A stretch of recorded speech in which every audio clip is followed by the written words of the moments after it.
اور ہاں، میرے بھروسے پر مت رہنا ہر کام میں، تمہیں خود ہر کام کرنے کی عادت ڈالنی چاہیے، کیونکہ کیا پتہ کب ہم دونوں الگ ہو جائے۔ مجھ پہ ڈیپینڈ کرو گی تو پھر وقت اور حالات کو فیس نہیں کر پاؤ گی۔ وہ اسپاٹ لہجے میں بولا تو دانین کا رنگ زرد سا پڑ گیا، اس کے الفاظ سے جیسے اس کا ننھا سا دل سہم گیا تھا۔ پھر کھانا آنے کے بعد دانین نے کھانا کھایا اور اس کے برابر آ کر لیٹ گئی۔ اس کے برابر آ کر لیٹی تو مراد کے دل میں ایسے ہلچل سی ہونے لگی تھی۔ وہ 28 سال کا ہونے والا تھا اور اس کے بابا نے اس کی تربیت اس طرح کی تھی کہ اس قدر ماڈرن ہونے کے باوجود آج تک کسی لڑکی کو اس نے چھوا تک نہیں تھا۔ کنزا کے ساتھ بھی اس کا صرف اتنا سا تعلق تھا کہ وہ اس کے گلے لگ جاتی تھی یا پھر دونوں کپل ڈانس وغیرہ کر لیتے تھے۔ اس کے علاوہ اس نے آج تک کنزا کو کبھی کس تک نہیں کی تھی، مگر کنزا کبھی کبھار اس کے رخسار پر کس کر دیا کرتی تھی۔ پہلی بار اس نے دانین کو لپ کس کی تھی اور نہ جانے کیسے وہ لڑکی اس کی طلب بن رہی تھی۔ نہیں مراد، تم ایسا نہیں سوچ سکتے، تم کنزا کو دھوکہ نہیں دو گے۔ اس کے دل نے ملامت کی تو وہ اس سے رخ پھیر گیا، مگر کچھ دیر کے بعد اس کی چوڑیوں کی کھنکن سے وہ جھنجھلاتا ہوا اس کی طرف پلٹا اور اس کے بازو سے کھینچ کر قریب کرتے ان چوڑیوں کو دیکھنے لگا۔ کیا جاہلوں کی طرح چوڑیاں پہن رکھی ہیں، اور اس کے ہاتھوں میں موجود ان ملٹی کلر کی چوڑیوں کو دیکھ کر بولا تو وہ خوب نگلتی اسے دیکھنے لگی۔ کیوں پہنی ہے تم نے یہ؟ وہ اب کی بار دھاڑ کر بولا، وہ مجھے بچپن سے بہت پسند ہے تو اسی لیے پہنتی ہوں۔ اپنے گلابی ہونٹوں کو کچلتے ہوئے بولی تو وہ آنکھیں میچ کر خود کو کنٹرول کرنے لگا، مگر دل تو اسے چھونے کی تمنا کر رہا تھا۔ وہ دل کے ساتھ لڑتے لڑتے ایک دم غصے سے آیا اور اس کے دونوں ہاتھوں کو جکڑ کر بیک گراؤنڈ سے مارا تو اس کی چوڑیاں ٹوٹتی دانین کی کلائی کو زخمی کرتی چلی گئی۔ پھر باقی کی موجود چوڑیوں کو اس نے بے دردی سے کلائی کو ہاتھ سے جکڑے توڑا تو خود کے ہاتھ بھی زخمی ہو گئے۔ وہ سسکیوں سے روتی ہوئی پیچھے ہوئی۔ مراد غصے سے اٹھ کر کمرے سے باہر نکلا اور ٹیرس پر آ کر 2-3 گہرے گہرے سانس بھرتے اپنے غصے کو کنٹرول کرنے لگا۔ کتنی دیر وہ وہاں پر کھڑا سگریٹ سے اپنا دل جلاتا رہا تھا۔ پھر کمرے میں آیا تو کنزا سکڑی سنٹی سی لیٹی ہوئی تھی۔ وہ دھیرے سے چلتا ہوا اس کے پاس آیا تو اس کی کلائی سے ابھی بھی خون رس رہا تھا، چہرے پر میٹھے میٹھے آنسوؤں کے نشان تھے۔ اس کے دل پر جیسے چوٹ سی لگی۔ وہ لب بھینچ کر فرسٹ ایڈ باکس نکال کر اس کے پاس آیا اور اسپرٹ سے اس کی کلائی صاف کر ہی رہا تھا کہ وہ ہڑبڑا کر اٹھی۔ آؤ بینڈیج کر دوں، اس سے سیاہ آنکھوں سے نگاہیں چرا کر بولا تو وہ بنا کچھ بولے کلائیاں آگے کر گئی۔ اس نے اس کی آستین اوپر کی تو بازو کے اوپر نیل کے نشان تھے۔ یہ کیا ہوا ہے؟ اس نے بے اختیار پوچھا۔ وہ چاچی جب میں کام نہیں کرتی تھی تو اسٹک سے مارتی تھی، وہ آہستہ سے بولی تو وہ بے یقینی سے اس کی شرٹ کو کندھوں سے سرکا کر دیکھنے لگا تو وہاں پر بھی نشان تھے۔ وہ زور سے لب بھینچ گیا اور بینڈیج کرنے کے بعد دوسری جانب آ کر لیٹ گیا۔ اگلے دن صبح اٹھا تو دانین صوفے پر بیٹھی تھی۔ وہ اٹھ کر چینج کرنے چلا گیا۔ کچھ دیر گزری اور دروازہ نوک ہوا۔ اس نے جا کر دروازہ کھولا تو باہر کیری کنزا کو دیکھ کر چونک گیا۔ وہ اندر داخل ہوئی اور اس کے گلے لگتے ہوئے اس کے رخسار پر کس کی تو اس نے بے اختیار دانین کی جانب دیکھا جو ادھر ہی دیکھ رہی تھی۔ کنزا کی بے باکی پر دانین سرخ ہوگی اور اس کے ساتھ ہی وہ بھی شرمندہ سا اسے پیچھے کرتا رخ پھیر گیا۔ تو یہ ہے تمہاری بیوی؟ کافی کم عمر لگ رہی ہے۔ کنزا دانین کو چپتی ہوئی نگاہوں سے دیکھ کر بولی۔ بیٹھو، میں ناشتہ منگواتا ہوں، پھر اکٹھے کرتے ہیں۔ وہ بولا، یہاں کمرے میں کرو گے؟ باہر ریسٹورنٹ میں چلتے ہیں نا؟ کنزا نے کہا تو وہ سر اس بات میں ہلا گیا۔ تم بھی چلو تاکہ مل بیٹھ کر کچھ امپورٹنٹ باتیں کر لیں، کیا خیال ہے؟ کنزا نے کہا تو وہ اندر ہی اندر مضطرب سا ہو گیا۔ وہ تینوں باہر ریسٹورنٹ میں آئے اور ناشتے کا آرڈر کر کے بیٹھ گئے۔ سو کیا کرتی ہو تم؟ کنزا نے دانین سے پوچھا۔ کچھ بھی نہیں، وہ سر جھکائے آہستہ سے بولی۔ کتنا پڑھی لکھی ہو؟ پرائیویٹ ایف اے کی ہے، دانین بولی۔ بس ایف اے؟ کنزا نے طنزیہ انداز میں کہا۔ جی وہ ابھی پڑھنا ہے، جب رزلٹ آئے گا، دانین نے کہا۔ اتنا لیٹ ایف اے؟ میری عمر 16 سال ہے اور اتنی عمر میں ہی ایف اے ہوتا ہے، وہ بولی تو کنزا چونک گئی۔ لگتی تو نہیں ہو کہ تم 16 سال کی ہو، مجھے تو لگا کہ 20-22 کی ہوگی۔ تمہارا کٹ کاٹ کافی اچھا ہے نا؟ کنزا نے حسد و جلن سے اسے دیکھتے ہوئے کہا، ماڈلنگ کے بارے میں کیا خیال ہے؟ اچھی ماڈل بن سکتی ہو تم؟ کنزا نے کہا، نہیں، مجھے ماڈلنگ نہیں آتی۔ وہ آہستہ سے بولی، بس کر دو، کتنے سوال جواب کرو گی؟ اکتا گیا ہوں میں۔ مراد چڑ کر بولا، او میرے بیبی کو مجھ سے باتیں کرنی ہے؟ وہ مراد کے قریب ہو کر اس کے رخسار پر پھر سے اپنے لب رکھتے ہوئے بولی۔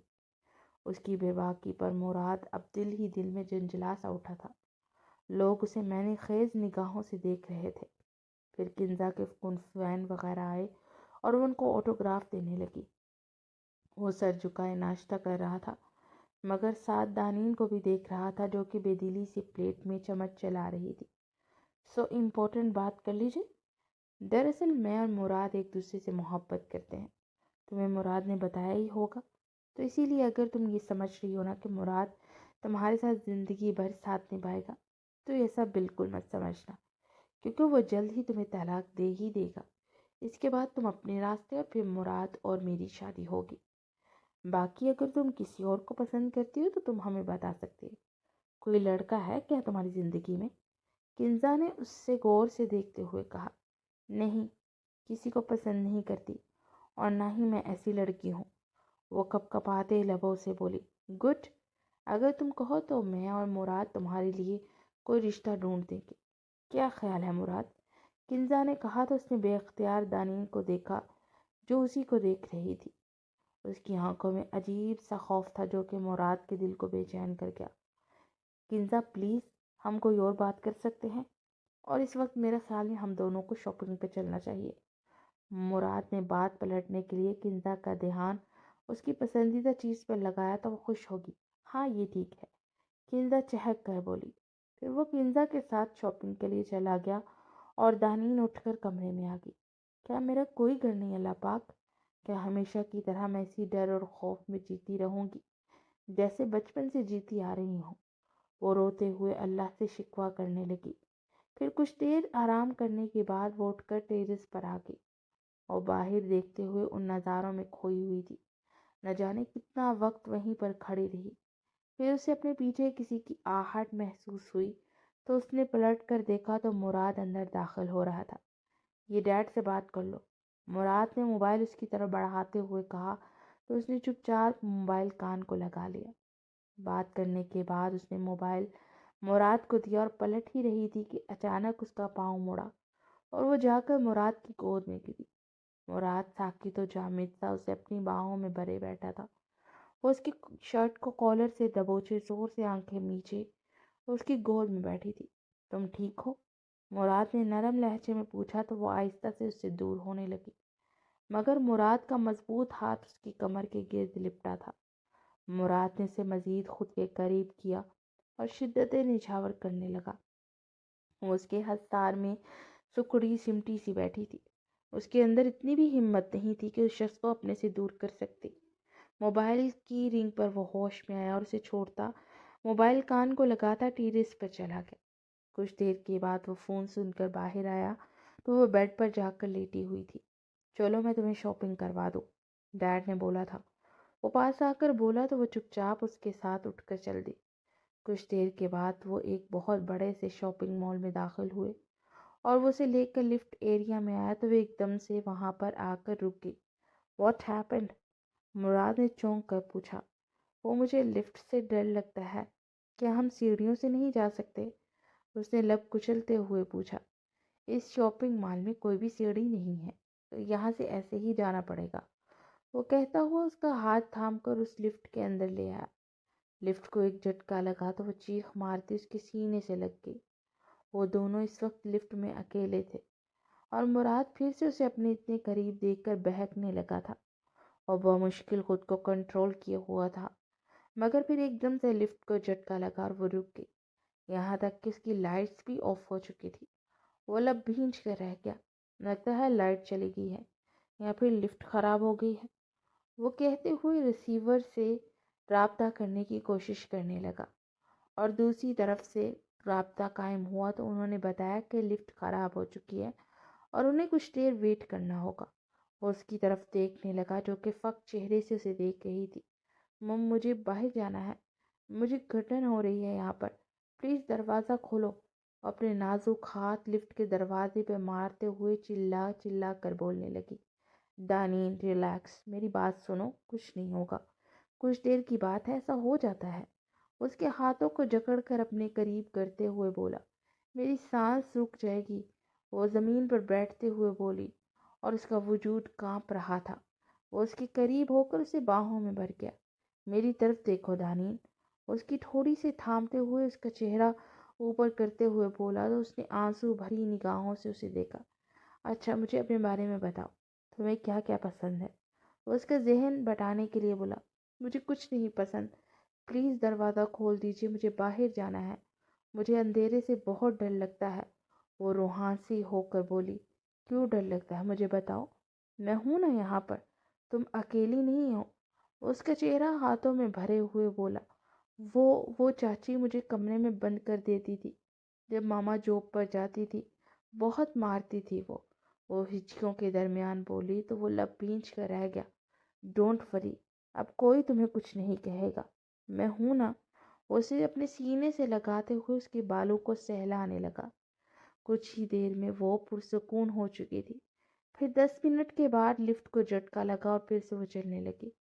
لفٹ کے رکتے ہی وہ لوگ اوپر پہنچے تو باہر مینیجر اور دوسرے لوگ کھڑے تھے۔ کس قدر غیر ذمہ دار سٹاف ہے آپ کا، لفٹ خراب ہے تو بتانا چاہیے نا۔ وہ دہاڑا، ہمیں نہیں معلوم تھا سر کہ لفٹ خراب ہے اور یہ ایک دم سے خراب ہوئی ہے، ہم آپ سے بہت شرمندہ ہیں سر، مینیجر نے کہا تو وہ سر جھٹک کر اس کا ہاتھ تھامے آگے بڑھ گیا۔ پھر وہ شاپنگ کرنے کے بعد باہر آئے۔ تم یہاں پر کھڑی ہو، میں گاڑی نکال کر لاتا ہوں۔ وہ بولتا ہوا پارکنگ ایریا کی جانب بڑھ گیا۔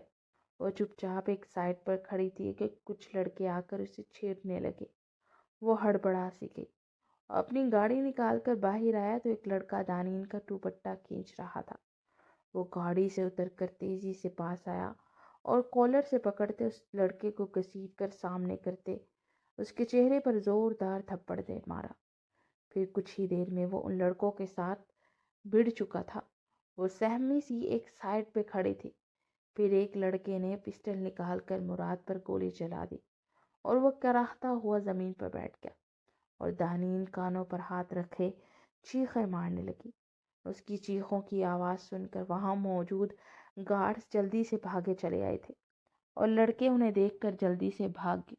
دانین تیزی سے اس کے پاس آئی اور اس کے بازو سے بہتے خون کو دیکھ کر مزید شدت سے رونے لگی۔ پھر وہاں ایک آدمی نے انہیں ہاسپٹل پہنچایا۔ گولی کندھے کے اوپر لگی تھی اور اندر ہی تھی۔ آپریشن کے بعد گولی تو نکال دی گئی مگر وہ ابھی تک میڈیسن کے زیر اثر سو رہا تھا۔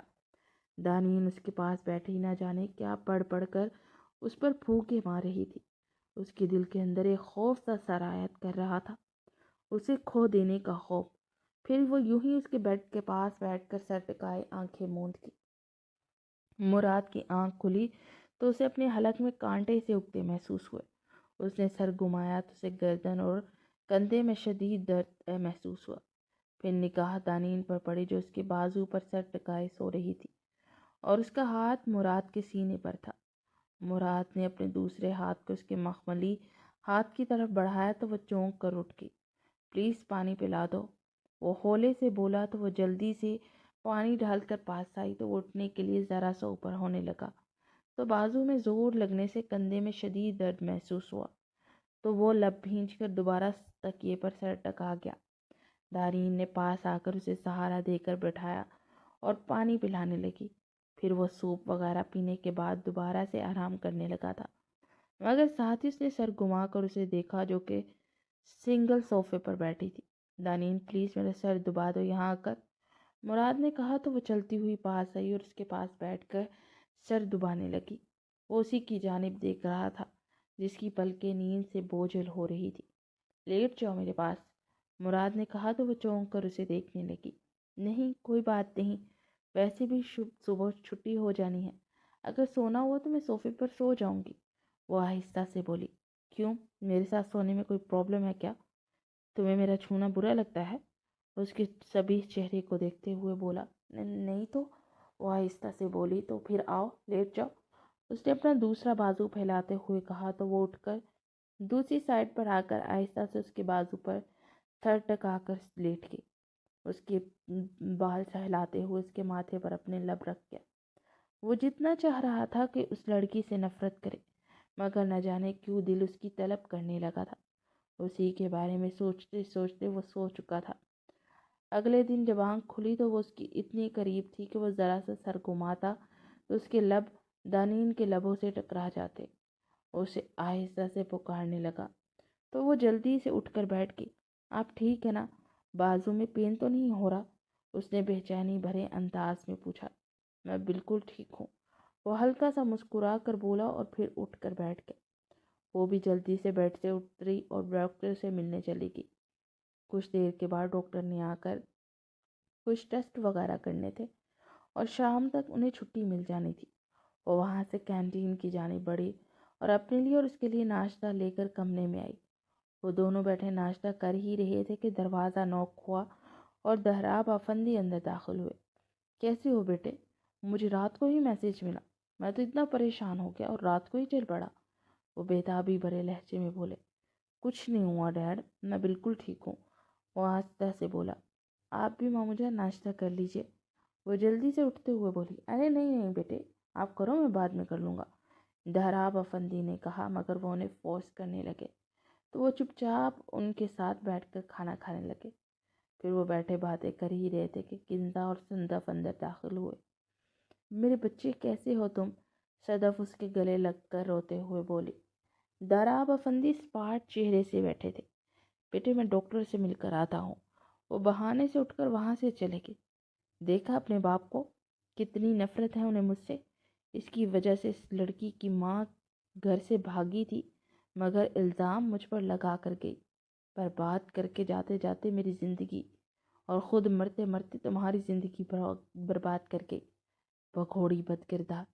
بس ایک لفظ مزید مت بولیے کہ میری ماں کے بارے میں، آپ ہوتی کون ہیں ان کے بارے میں اس طرح بولنے والی؟ وہ انتہائی غصے سے بولی تو مراد نے بے یقینی سے اسے دیکھا یہ معصوم سی دکھنے والی کتنی بڑی آفت ہے۔ میں اچھی طرح سے جانتی تھی کہ اس معصوم چہرے کے پیچھے کچھ اور ہی ہے۔ مجھے رات سے کنزا بول رہی تھی کہ وہ بہت خوبصورت اور معصوم سی لگتی ہے، مگر میں نے پہلے ہی سمجھ لیا تھا یہ بھی اپنی ماں کی طرح بہت شاطر ہوگی۔ دیکھو نا، مرنے سے پہلے کتنی بڑی چال کھیل گئی، میرے بچے کی زندگی برباد کر دی اور ساتھ میں شامل کر لیا تمہارے باپ کو، جبکہ وہ جانتا تھا کہ تم کنزا کو پسند کرتے ہو۔ صدف نے اسے تنفر بھری نگاہوں سے دیکھتے ہوئے کہا۔ وہ سرخ چہرے کے ساتھ بس مراد کو ہی دیکھے جا رہی تھی۔ میں نے آپ کے بیٹے کو منع نہیں کیا، وہ اب بھی چاہے تو آپ کی بھانجی سے شادی کر سکتے ہیں۔ جب مراد کچھ نہیں بولا تو وہ انتہائی غصے سے بولی اور پھر غصے سے باہر نکلی تو سائڈ پہ کھڑے دہراب افندی نے اسے سنجیدگی سے دیکھا۔ وہ روتی ہوئی سامنے بینچ پر بیٹھ گئی۔ بہت غلط کر دیا آپ نے، صورت کو سچا کر دیا۔ مراد کے دل میں جو تھوڑی بہت آپ کے لیے محبت پیدا ہو رہی تھی وہ بھی ختم ہو گئی ہوگی۔ تو اور کیا کرتی میں مامو جان، وہ میری ماں کے بارے میں بول رہی تھی، وہ نم لہجے میں بولی۔ میں جانتا ہوں کہ آپ کے لیے یہ سہنا بہت مشکل تھا، مگر ہر چیز کا ایک وقت ہوتا ہے بیٹے، اور اس عورت کے کہنے سے کچھ نہیں ہوتا۔ اب تھوڑا سا صبر سے کام لیں گی نا تو مراد کے دل میں لگی ہوئی ہر گرہ کھل جائے گی۔ شاید میں کچھ زیادہ ہی خود غرض بن رہا ہوں کہ اپنے گھر کو بچانے کے لیے۔ کوئی بات نہیں، آئندہ سے نہیں کہوں گا کچھ، اس کے سر پر ہاتھ رکھتے ہوئے افسردہ لہجے میں بولے تو وہ تڑپ سی اٹھی۔ سوری مامو جان، میں جذباتی ہو گئی تھی، میری ماں کو ہمیشہ ہر ایک نے بد کردار، بھگوڑی، یہ سب بولا، وہ ہمیشہ چپ چاپ سہتی رہی تھی۔ مجھے بہت دکھ ہوتا ہے، اسی لیے میں یہ برداشت نہیں کر پائی، وہ سر جھکائے بولی تو دہراب افندی نے اس کا ماتھا چومتے ہوئے گلے لگا لیا۔ کہ کنزا اور صدف کے جانے کے بعد وہ لوگ اندر آئے تو مراد کا چہرہ ہر جذبات سے عاری تھا۔ دانیل نے اسے دوائی دینی چاہی تو مراد نے اس کا ہاتھ جھٹک دیا۔ جاؤ یہاں سے اور اپنی شکل مت دکھانا، کیونکہ جو میری ماں کے ساتھ بدتمیزی اور بے انصافی کرتا ہے نا، میں ان کو اپنی محبت کے قابل نہیں سمجھتا۔ وہ بول اس سے رہا تھا مگر دیکھ دہراب افندی کو رہا تھا۔ دانیل نے لب کچلتے ہوئے دہراب افندی کی جانب دیکھا، جن کے چہرے پر درد سا دکھ رہا تھا۔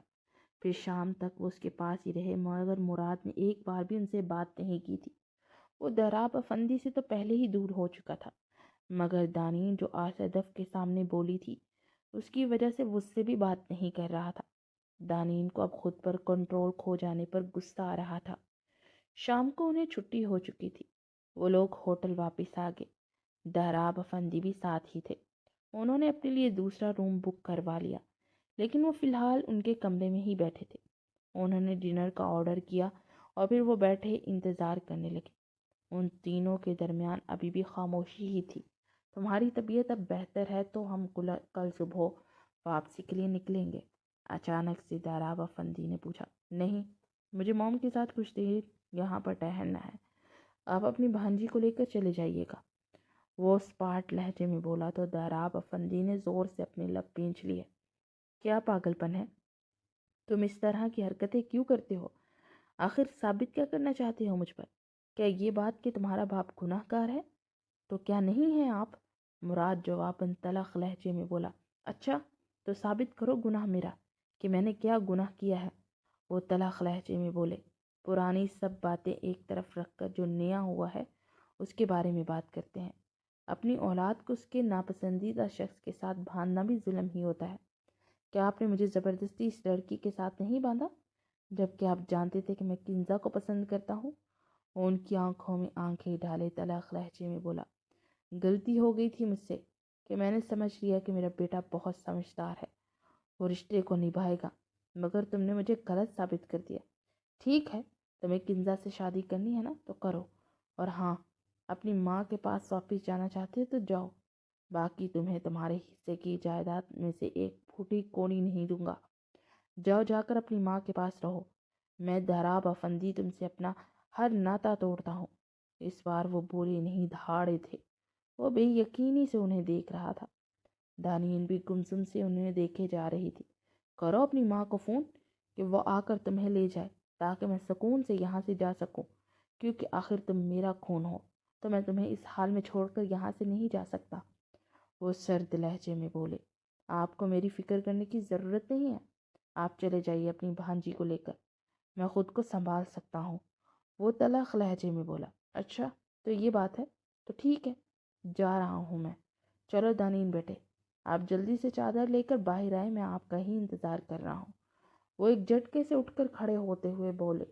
دانین نے بے بسی بھرے انداز میں انہیں دیکھا۔ ماموں، ان کی طبیعت نہیں ٹھیک تو اس طرح کیسے؟ وہ کہہ رہا ہے نا کہ وہ اپنا خیال خود رکھ سکتا ہے، اور یہ آپ کی ذمہ داری نہیں ہے۔ وہ آپ کے متعلق کسی قسم کی کوئی ذمہ داری نہیں نبھاتا تو آپ کیوں نبھا رہی ہیں؟ اس نے کبھی نہیں سوچا کہ اس کا باپ کیا سوچتا ہے۔ اسے تو ہمیشہ سے دوسروں کے کانوں سے سننے کی اور دوسروں کی باتوں پر یقین کرنے کی عادت ہے، اور اسے ایسا بنانے میں میرا ہی ہاتھ ہے۔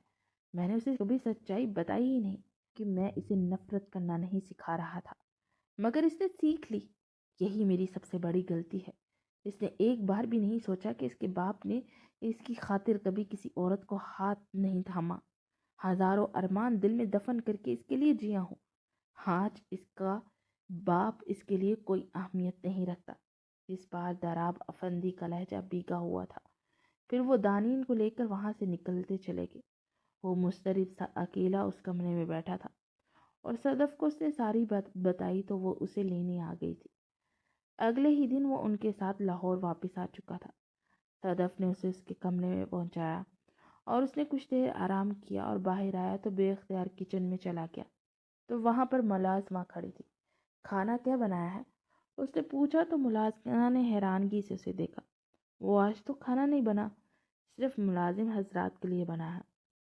دراصل آج میڈم اور سر کی اینیورسری ہے تو وہ لوگ باہر گئے ہیں، ملازمہ نے کہا تو وہ لب بھینچ کر رہ گیا۔ آپ لوگ اپنے کھانے میں سے ہی مجھے دے دیجیے۔ وہ اپنا دکھتا سر دباتا ہوا ٹیبل پر بیٹھ گیا۔ کچھ دیر کے بعد ملازمہ آئی تو اس کے سامنے دال اور روٹی تھی۔ یہ کیا ہے؟ اس نے حیرانگی سے پوچھا۔ صاحب جی، یہ ہم ملازموں کا کھانا ہے، وہ ملازمہ آہستہ سے بولی۔ واٹ؟ کیا اس گھر میں ملازموں کا کھانا علیحدہ بنتا ہے؟ اس نے حیرانی سے پوچھا۔ جی صاحب جی، ہم لوگوں کے لیے کوئی دال روٹی اور کبھی کوئی سبزی روٹی بن جاتی ہے، اور صاحب لوگوں کے لیے دوسرے والا کھانا بنتا ہے، ملازمہ نے آہستہ سے جواب دیا تو وہ لب بھینچ کر اس دال روٹی کو کھانے لگا۔ بے اختیار اسے اپنے گھر کا سین یاد آیا، جہاں پر وہ لوگ جو کھانا کھاتے ہیں وہی ملازم بھی کھاتے تھے۔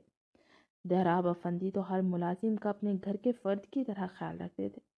وہ بمشکل آدھی روٹی کھا کر اٹھ کر اپنے کمرے میں آ گیا تھا۔ اگلے دن وہ لاؤنج میں بیٹھا تھا کہ صدف اس کے پاس آئی۔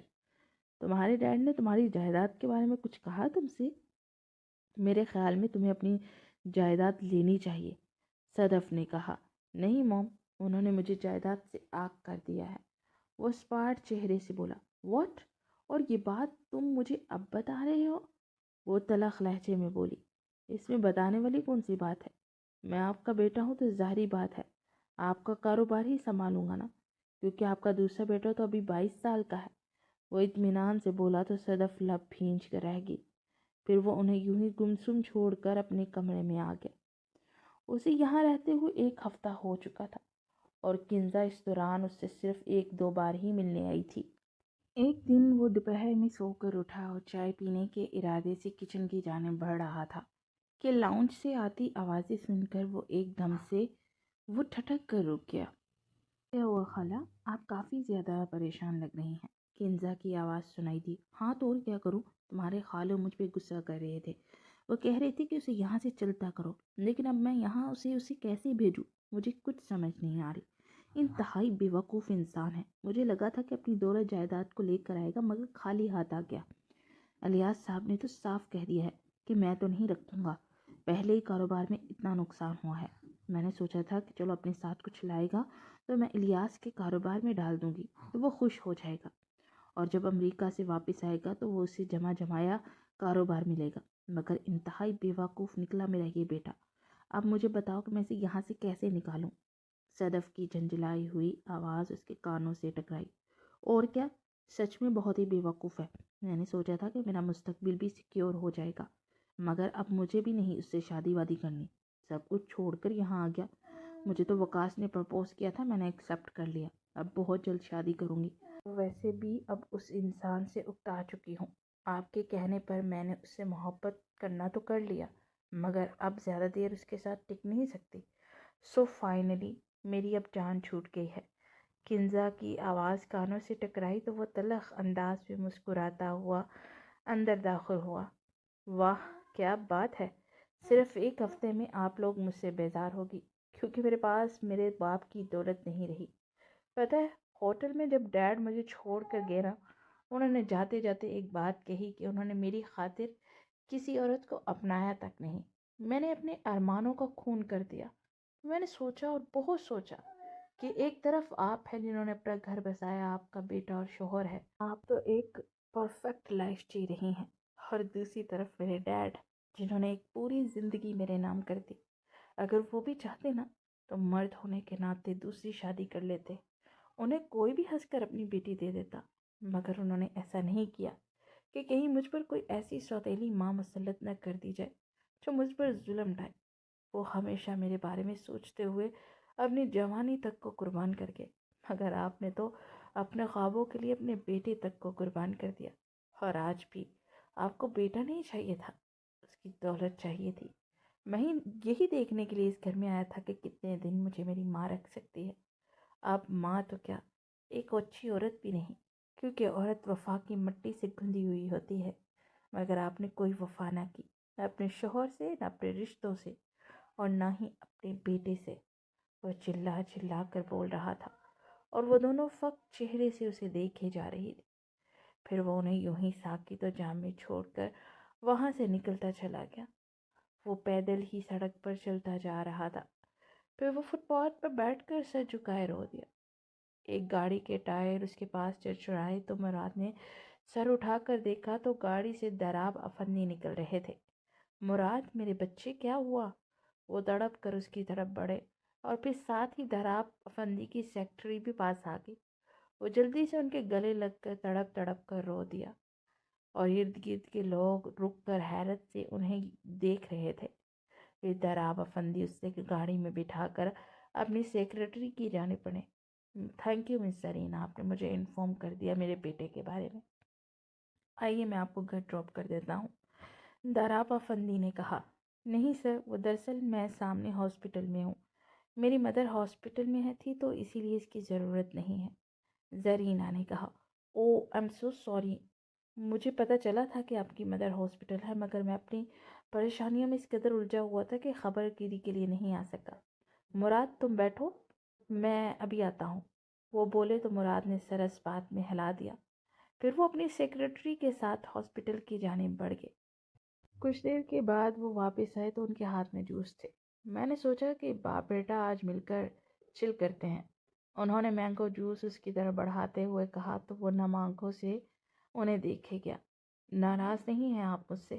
بالکل نہیں میرے بچے، اور مجھے معلوم تھا کہ میرا پاگل سا بیٹا میرے پاس ہی واپس آئے گا۔ وہ مسکرا کر بولے تو وہ نروٹھے انداز میں انہیں دیکھنے لگا۔ ویسے آپ نے اپنی بھانجی کی وجہ سے میرے ساتھ زیادتی کر دی ہے، وہ منہ بسور کر بولا۔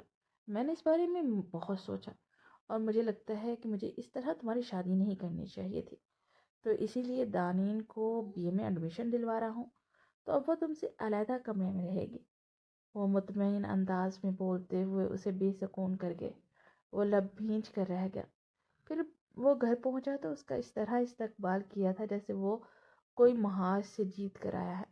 آنے والے دنوں میں دانین سے اس کی ملاقات نہ ہونے کے برابر رہ گئی تھی۔ وہ دل ہی دل میں جھنجھلا سا گیا تھا۔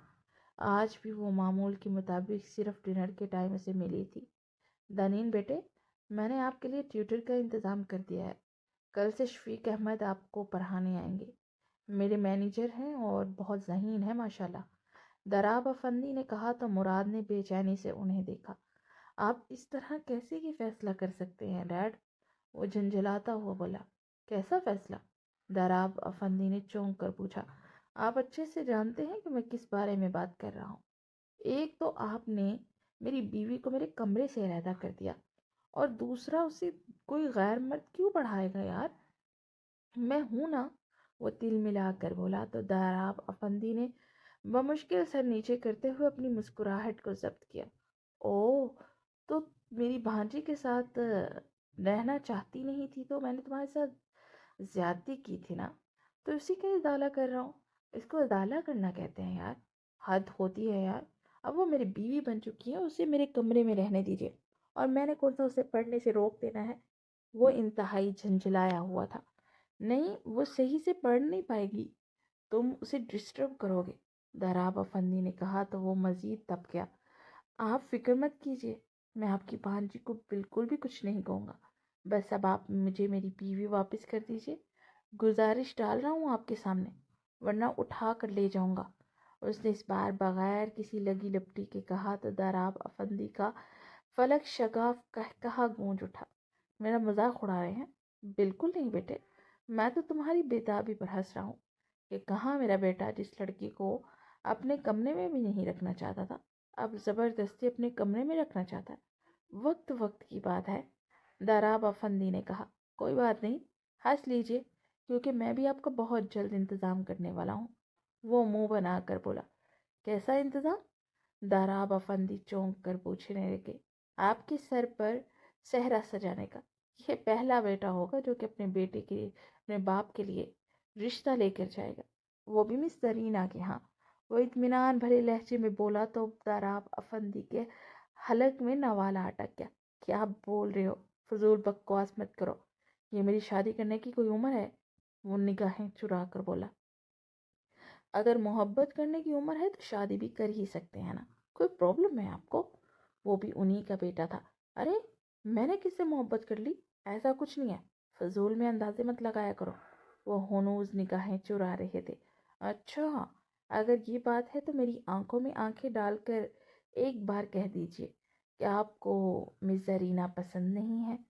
پھر میں آپ کی بات پر یقین کر سکتا ہوں، اچھے سے دیکھ رہا ہوں میں پچھلے کئی دنوں سے، روز ہاسپٹل کے چکر لگ رہے ہیں، ان کی والدہ ماجدہ کو متاثر کرنے کی کوشش کر رہے ہیں۔ گیا تھا میں بھی ان سے ملنے، انہوں نے کہا کہ آپ کے بڑے بھائی کا بہت شکریہ کہ وہ اتنا دھیان رکھتے ہیں، اور یہ بھی پوچھا کہ شادی شدہ ہے آپ کے بڑے بھائی۔ میں نے انہیں کہہ دیا ہے کہ جی نہیں، بالکل کنوارے ہیں، اور میں ان کے لیے ایک عدد رشتہ ڈھونڈ رہا ہوں، تو آپ جلدی سے ٹھیک ہو کر گھر پہنچے، میں جلدی سے اپنے بڑے بھائی کی بارات لے کر آ رہا ہوں۔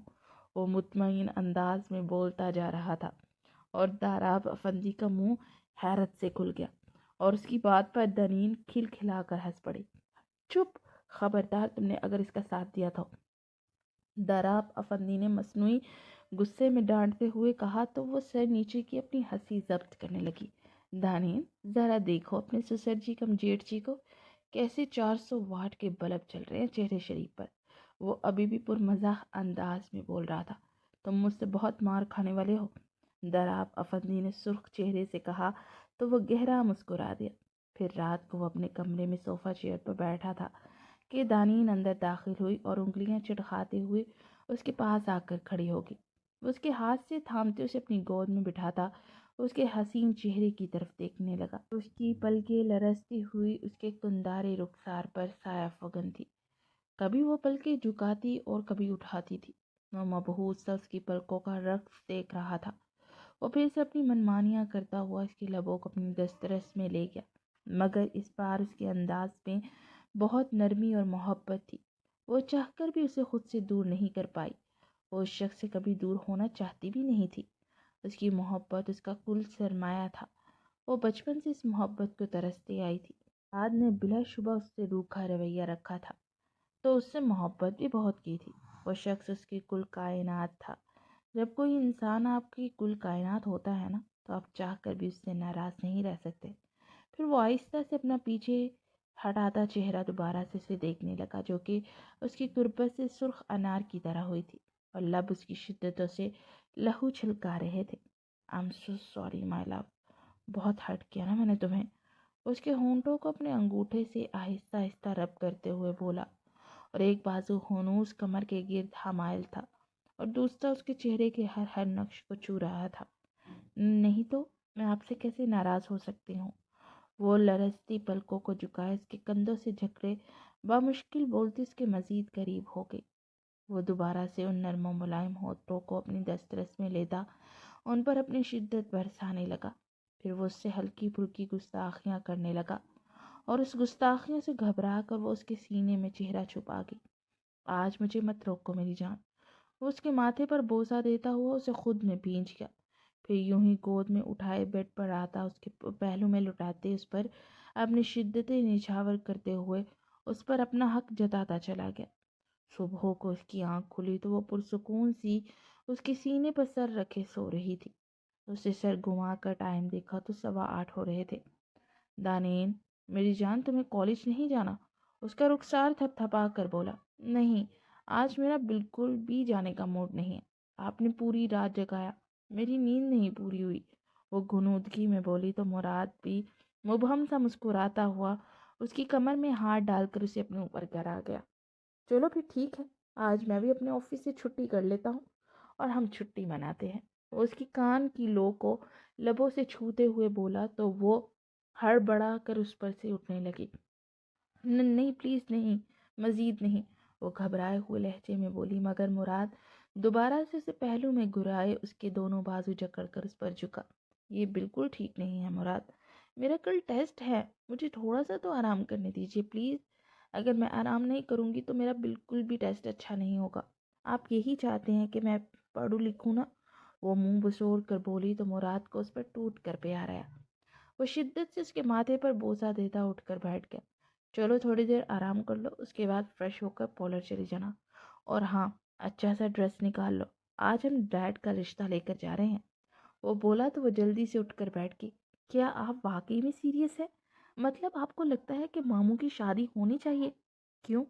کیا تمہیں نہیں لگتا کہ یہ ہونا چاہیے؟ اور میرے خیال میں یہ بہت پہلے ہو جانا چاہیے تھا۔ ڈیڈ نے میری خاطر اپنی زندگی کو بے رنگ رکھا اور اب میں ان کی زندگی میں یہ رنگ بھرنا چاہتا ہوں۔ اس کی بات کے جواب میں بولا، لیکن لوگ نہ جانے کیسی کیسی باتیں کریں گے، کیا وہ سب سہ پائیں گے آپ؟ اس نے ایک اور سوال کیا۔ بالکل میری جان، اور مجھے نہیں لگتا کہ مجھے لوگوں کی باتوں پہ دھیان دینا چاہیے، اور میرے خیال میں اس عمر میں آ کر مرد کو ایک بیوی کی بہت ضرورت ہوتی ہے۔ اب دیکھو نا، میں تمہارے ساتھ اپنی لائف میں مصروف ہو جاؤں گا اور وہ بہت تنہا رہ جائیں گے، اور اب ان کے دکھ اور سکھ سننے والی آ جائے گی نا تو وہ بھی خوش رہیں گے۔ وہ مضبوط لہجے میں بولا تو وہ دھیمے سے مسکرا دی۔ آپ بہت زیادہ سویٹ ہیں، آئی لو یو مائی سویٹو۔ اس کے رخسار کو چھوتے ہوئے بولی تو وہ دھیما سا مسکرا دیا۔ پھر شام کو وہ لوگ زرینہ کے گھر گئے اور ان کی والدہ سے رشتے کی بات کی تو وہ جیسے خوشی سے کھلی اٹھی تھی۔ زرینہ کی بھابھیوں نے اس بات پر کافی وویلا کیا، مگر زرینہ کی ماں نے ان کی کسی بات پر کان نہیں دھرے۔ زرینہ کی عمر 35 سال ہو چکی تھی اور اس نے اپنے بھائیوں کے لیے اپنی خوشیوں کو ہمیشہ قربان کیا تھا۔ اس نے اتنی چھوٹی عمر میں جاب کر کے انہیں پڑھایا لکھایا تھا اور وہ 10 سال سے دراب افندی کی سیکرٹری کے طور پر کام کر رہی تھی، اور آج تک کبھی دراب افندی نے انہیں نگاہیں اٹھا کر بھی نہیں دیکھا تھا۔ کب دراب افندی کو وہ چاہنے لگی اسے پتہ ہی نہ چلا، اور اسے دراب افندی کی آنکھوں میں بھی اپنے لیے محبت دکھتی تھی، مگر انہوں نے کبھی اظہار ہی نہیں کیا تھا۔ اور آج ان کا رشتہ آیا تو جیسے زرینہ کے سارے غم ہی دھل گئے۔ اگلے ہی ہفتے دراب افندی اور زرینہ کا نکاح ہو گیا تھا، اور اس سے اگلے دن شاید یہ دنیا کا پہلا ولیمہ تھا جہاں پر باپ اور بیٹے کا ولیمہ ہو رہا تھا۔ کرنے والے باتیں بھی کر رہے تھے، مگر ان لوگوں نے کسی کی باتوں پر کان نہیں دھرے۔ ڈیڈ ہنی مون پر کہاں جائیں گے؟